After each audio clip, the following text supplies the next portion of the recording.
Copy বেচে তাই Honda কিনছে, তারই হুন্ডা চুরি হবে। হ্যাঁ কতক্ষণ? তাহলে এই পৃথিবীতে যারা দুর্বল তাদেরই বেশি খরচ হয়, তাদের থেকে মানুষ ধার মোটকে টাকা নেয়। একটা ডিসির পাশে কেউ নামাজ পড়ে না, তারই বেতন কত? 1.5 লাখ। আর একটা ইমামের পাশে নামাজ পড়ে 1000, 5000, 200-300 নিচে নয় শুক্রবারে, কথা ঠিক কিনা?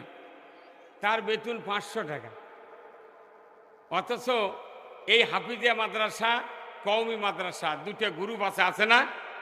হাফিজিয়া মাদ্রাসা এরকম খালি কতে তোরা খালি ভিক্ষা করে চালাবো, ছায়া চিন্দা, রাস্তা ছান্দা, ই ভ্যানের টাকা, লাওয়ালার টাকা, গরিব মানুষের টাকা।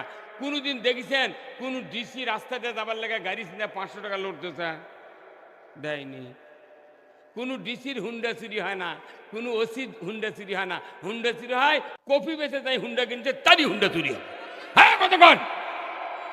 তাহলে এই পৃথিবীতে যারা দুর্বল তাদেরই বেশি খরচ হয়, তাদের থেকে মানুষ ধার মোটকে টাকা নেয়।